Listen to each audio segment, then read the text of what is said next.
That jobs report coming in a bit cooler than expectations, 187,000 jobs created on that top line. That is the second month in a row of slowing job growth. For more insight on this, joining me now is Acting Labor Secretary Julie Su. Secretary Su, it's great to see you. Thank you so much for joining me. Good to see you again. So we got a second month in a row of cooling job growth, though the job market hanging in despite the Fed's 11 rate hikes so far.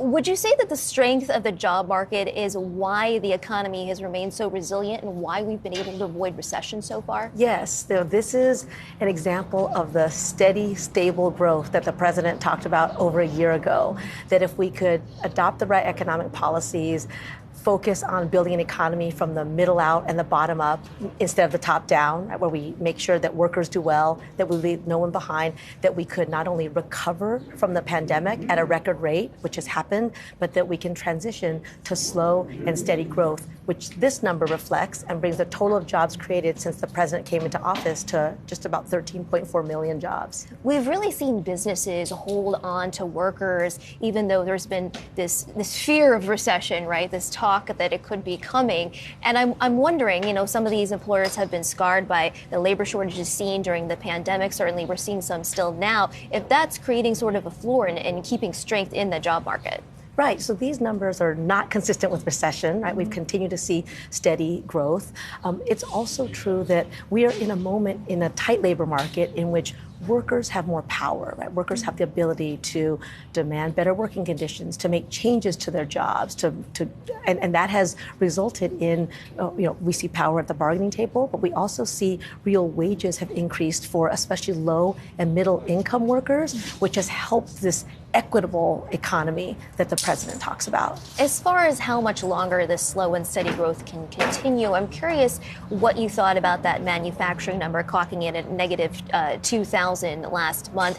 How do you view that in terms of how it bodes for your outlook for the job market at large? Do you think it's a canary in the coal mine? No, I think it's important to take a step back at what's been happening in the economy.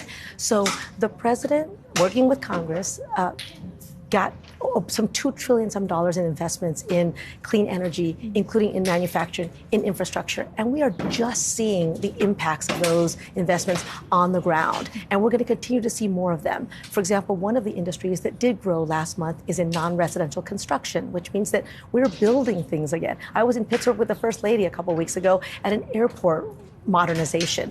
We're seeing things get done. Those are creating jobs in some sectors. And if we build factories, it'll eventually lead to more of the manufacturing jobs that we want. Madam Secretary, I'm curious. We saw Fitch downgrade the U.S.'s credit rating this week.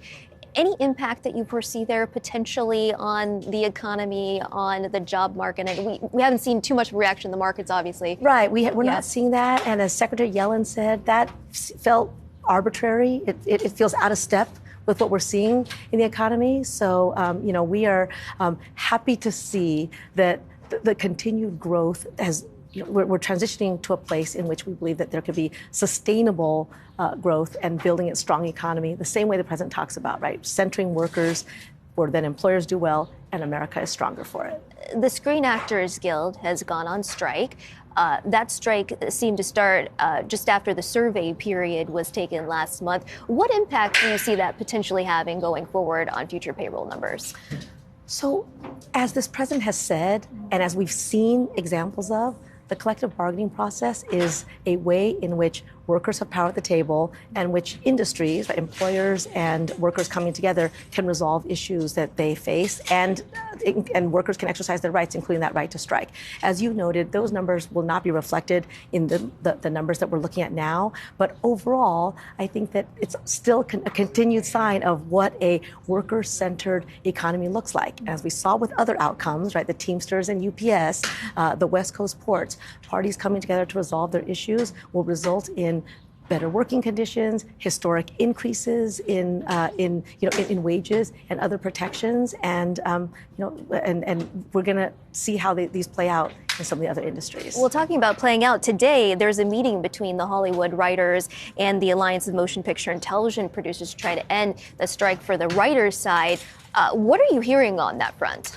I think whenever parties at the table, it's a good thing, right? And again, we have seen when parties come together, even though it may take some time, even though it doesn't always look pretty, that the outcomes are good for workers and for industry. So we'll stay hopeful about parties coming back together.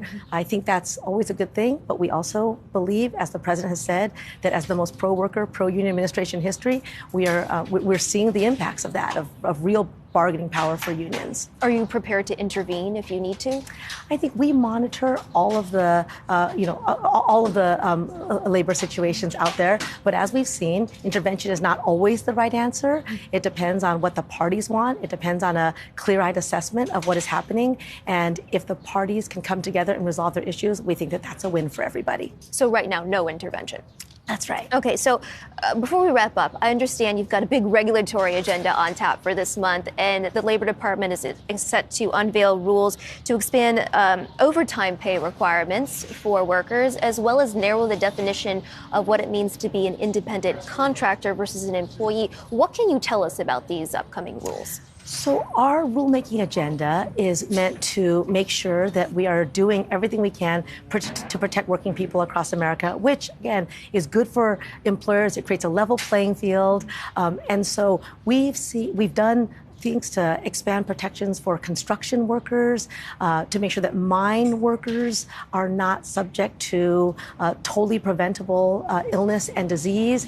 And when it comes to overtime and misclassification, we also want to make sure that working people have a safe floor that they can rely on, that provides a floor under which nobody should have to live and work. So what is the timing on these rules, and when can we expect them to be rolled out this month? Right, so all of the rules are on different timetables, but we are hard at work at the Labor Department to deliver for American workers and the American people. And we've got the UAW coming up in September.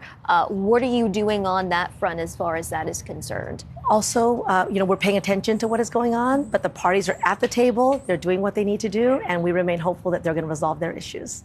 Secretary Sue, thank you so much as always for your insight. It's great to see you. So great to see you too. Thank you so much. Thank you so much.